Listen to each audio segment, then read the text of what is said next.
সুভাষিসবাবু, বলছি যে এই আরও যে তিনটে সম্প্রসারণ হলো কলকাতা মেট্রোর, সেটা নিঃসন্দেহে ভালো।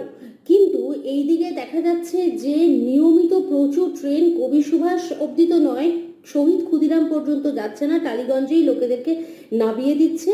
এছাড়াও আমরা সকালের দিকটাতে দেখছি, পিক আওয়ার্সটার টাইমে দেখছি যে মেট্রো আসছে লেট করে, বা মেট্রোর যে টাইমে গন্তব্যে পৌঁছানোর কথা তার থেকে অনেকটা কাল বিলম্ব হচ্ছে, কখনো কখনো 20 মিনিট থেকে আধ ঘন্টা পর্যন্ত।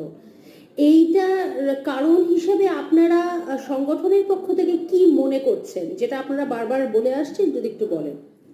প্রথমেই বলি যে মেট্রো রেলের যে নতুন সম্প্রসারণ হলো তাকে আমরা স্বাগত জানাচ্ছি এবং তার সঙ্গে সঙ্গে আশা করছি যে মেট্রোর যে অসমাপ্ত এবং অর্ধ সমাপ্ত প্রকল্পগুলো রয়েছে সেগুলো খুব শীঘ্রই শেষ হবে।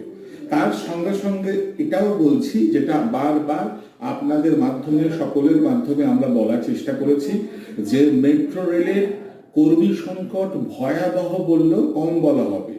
আগে যেটা রক্তাল্পতায় ভুগছিল, এখন সেটা রক্তশূন্য হয়ে গেছে। কলকাতা শহরের লাইফ লাইন যদি মেট্রো রেল হয়, তাহলে মেট্রো রেলের লাইফ লাইন তো তার কর্মীরা। তো সুতরাং সেই কর্মী সংকট এমন ভয়াবহ, এবং নতুন কোনো কর্মী, নতুন কোনো পদ না এনে দিকে দিকে সমস্ত লাইন এবং স্টেশন খুলে যাচ্ছে, এবং সেই পুরনো উত্তর দক্ষিণের ব্লু লাইন থেকে সমস্ত নিয়ে যাওয়া হচ্ছে। এবং এছাড়া গ্রিন লাইনের টেকনোলজিও আলাদা। আর এর মধ্যে কবি সুভাষের বিপর্যয়, যেটা আগাম আজ করা গেলে, আগাম তার রক্ষণাবেক্ষণ হলে আজকে এই অবস্থা হতো না। তো সেখানেও কিন্তু দায়ী হচ্ছে সেই কর্মী সংকট। তাই পরিকাঠামোর অভাব, প্রচন্ড কর্মী সংকট, দেখাশোনার অভাবের জন্য আজকে এই জিনিসটা হচ্ছে, এবং অপরিকল্পিতভাবে মেট্রো চলছে। কারণ যাত্রী বেড়ে গেছে প্রচুর, তারা স্বাগত, সমস্ত চাপটা গিয়ে পড়ছে সেই উত্তর দক্ষিণের ব্লু লাইনের উপরে। এবং সেখানে যেহেতু শহীদ ক্ষুদিরামে গাড়ি ঘুরিয়ে আনার ব্যবস্থা নেই, তাই কিছু গাড়ি মহানায়ক উত্তম কুমারে শেষ করে দেওয়া হচ্ছে, এবং সেইটা নিয়ে একটা বিভ্রান্তি যাত্রী থেকে আরম্ভ করে কর্মী সব মহলেই কাজ করছে। আমরা কিন্তু কোনোভাবেই কর্মী স্বার্থ এবং যাত্রী নিরাপত্তা, কারণ যাত্রী নিরাপত্তা এবং কর্মী নিরাপত্তা অঙ্গাঙ্গিভাবে জড়িত, তাই সেই জন্যে আমরা কিন্তু সেটার সাথে কোনোভাবেই আপোষ করিনি এবং ভবিষ্যতেও করব না। কারণ কর্মীদের যদি এইভাবে খাটানো হয়, তাহলে যে কোনো একদিন কিন্তু কোনো না কোনো অনভিপ্রেত ঘটনা ঘটে যেতে পারে, এবং তার জন্য মেট্রো রেল কর্তৃপক্ষ কিন্তু সম্পূর্ণ দায়ী থাকবেন। আচ্ছা, বলছি যে এই তো গেল কর্মীদের সংকট, কর্মী মানে যে শর্টেজ সেটা নিয়ে, কিন্তু এই দিকে শোনা যাচ্ছে যে রেকেরও কিছু একটা প্রবলেম হচ্ছে, রেকও পর্যাপ্ত নেই এতগুলো সম্প্রসারিত রুট চালাবার জন্য। একদমই তাই, একদমই তাই। রেকের অর্ডার দেওয়া হয়েছে, সবসময় প্রচার মাধ্যমকে বলা হয় আমরা অর্ডার দিয়েছি, আসছে। তো সুতরাং সেই কবে আসবে, তাদেরকে কেন বারবার তাগাদা দেওয়া হয় না, এবং উপযুক্ত হাতে সেগুলো না নিয়ে এই যে যাত্রী দুর্ভোগ, এই যে কর্মী দুর্ভোগ, তাহলে এগুলো সামলাবে কে এবং এগুলো জবাবদিহি করবে কে? সুতরাং সমস্ত লাইনেই যে রেকগুলো, যত সংখ্যক রেকের প্রয়োজন তত সংখ্যক রেক নেই। আমরা শুধু শুনছি অর্ডার দেওয়া হয়েছে, আসবে। আরেকটি কারিগরি বা টেকনিক্যাল সমস্যা রয়েছে, সেটা হচ্ছে গ্রিন লাইন হচ্ছে স্ট্যান্ডার্ড গেজের লাইন, এবং মেট্রো রেল কলকাতার অন্যান্য লাইন হচ্ছে ব্রড গেজের লাইন। সুতরাং এর রেক ওইখানে বা ওর রেক এখানে এইভাবে চালানো যায় না। সেই জন্য তার জন্য সম্পূর্ণ আলাদা রেক আনতে হচ্ছে, কিন্তু সেগুলো সময় মতো না এসে পৌঁছানো, এবং এসে পৌঁছলেই তো হবে না, সেটা নানান রকম এখানে পরীক্ষা নিরীক্ষা হয়, তারপর তার ট্রায়াল হয়, তারপর সেটা যাত্রী পরিবহনের কাজে ব্যবহৃত হয়। সুতরাং রেকের একটা মোটামুটি বড় অভাব তো রয়েইছে, এবং উপযুক্ত সংখ্যক ট্রেন চালাতে গেলে এবং ঘন ঘন ট্রেন চালাতে গেলে সেই রেক কিন্তু নেই, যেটা সেদিন দমদম বিমানবন্দর পর্যন্ত নোয়াপাড়া দিয়ে চালাতে গিয়েই কিন্তু সেটা প্রকট হয়ে গেছে। শুধু মেট্রো নয়, সেফটির উপরে মমতা ব্যানার্জি যে ইনস্ট্রাকশন গুলো দিয়েছিল, যে কাজগুলো করেছিল, সেগুলো নতুন যারা বিজেপি আসার পরে বিশেষ করে রেল মন্ত্রক প্রায় অকেজ হয়ে গেছে। আলাদা করে বাজেট থেকে আরম্ভ করে পুরোটাই এখন শেষ হয়ে গেছে।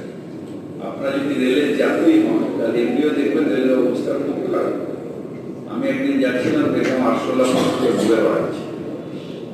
আর এই মেট্রো এখন সেফটি সিকিউরিটি নেই, কারণ এই এখন যা রেলের অ্যাক্সিডেন্ট হচ্ছে বড় বড়, এরকম এত বড় বড় অ্যাক্সিডেন্ট কোনোদিন হয়। সুতরাং এখন মানুষের দামের থেকে প্রাইভেটাইজেশনের উপরে জোরটা বেশি। তাই প্রাইভেটাইজেশন করতে গেলে আগে খারাপ করে ফেল, তাহলে মানুষ বলবে না না এবার প্রাইভেটাইজ করলে ভালো হবে, তখন আদানির কাছে ওটা চলে যাবে।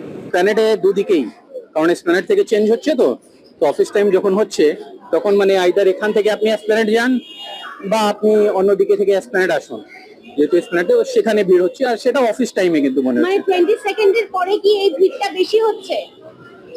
20 সেকেন্ড এই যে এই উদ্বোধন হওয়ার পরে আমি একদিনই পেলাম, আমি একদিনই যখন 6:30টার সময় ছিলাম তখন আমাকে মানে আধ ঘন্টা থেকে বেশি লেগে গেল মানে ওয়েটিং টাইম। ওয়েটিং, মানে ট্রেনটা ছাড়তে হলো, ক্রাউডেড ছিল, ট্রেনটা ছাড়তে হলো। আনটিল টালিগঞ্জ প্রত্যেকটা স্টেশনে এতটাই ভিড় যে আমি I use to travel daily using the metro, but I would much prefer travelling in the bus right now. এতটা ভিড় মানে you have to push through people and all that. কোন সময়টা? Starting from 5 PM। আগে কি হতো যে 7টা-8টার দিকে হতো ভিড়, এখন ইটস লাইক 5টা থেকে শুরু হয়ে যাচ্ছে। আজকে শনিবার দিনকে বিকেলে কি রকম দেখলেন? ঠিক আছে, ম্যানেজেবল, খুব একটা অসুবিধা হলো না আমার। আচ্ছা, কোথা থেকে উঠেছিলেন? সরবর। আর টিকিট কাউন্টারের সামনে কিরকম লাইন? হ্যাঁ, টিকিট কাউন্টারের সামনে লাইন, তো ওটা নিতে হলে মেট্রো মিস হতে পারে। তো রবীন্দ্র থেকে আমরা মেট্রো করেছিলাম, কিন্তু খুব এত ভিড় আমরা দুটো মেট্রো পাস হয়ে উঠতে পারি না, আমরা আবার ব্যাক করে চলে আসছি, ক্যাব করে যাবো। কোথায় ওঠেন? আমি হচ্ছে যাই হচ্ছে মাস্টারদা থেকে, আমি হচ্ছে স্প্ল্যানেটটা।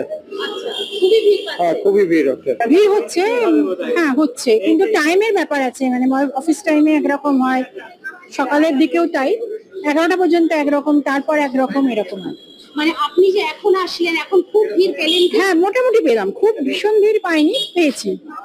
অসুবিধা হচ্ছে কিছুটা তো হচ্ছে, কি ধরনের? মানে আরেকটু ট্রেন বাড়ালে আমার মনে হয় বসার জায়গাটা সকলেই পেতে পারেন, এটা মনে এসিও হয়। তেমন ভাবে বোধহয় কাজ করছে না, এত লোকের ভিড়ে। না, আমার এখানে এসিটা পেয়েছি, এসিটা অসুবিধা হয়নি, কিন্তু ফ্রিকোয়েন্সিটা আরেকটু বাড়িয়ে দিলে মনে হয় ভালো। ওয়েটিং টাইম কি রকম? দুটো ট্রেনের মধ্যে যে ওয়েটিং টাইম 7 মিনিট, এখন তো মনে হয় 7 minute.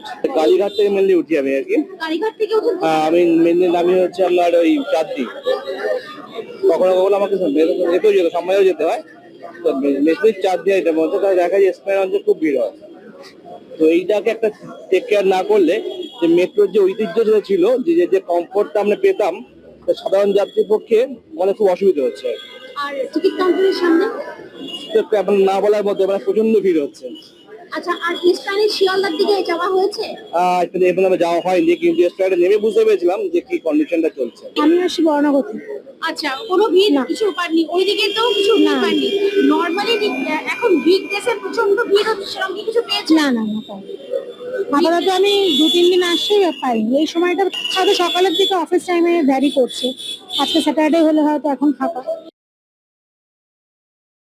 Enerpac ultra-flat hydraulic cylinders have a high capacity and are incredibly durable, with a wide range of models to choose from. There's an ultra-flat C,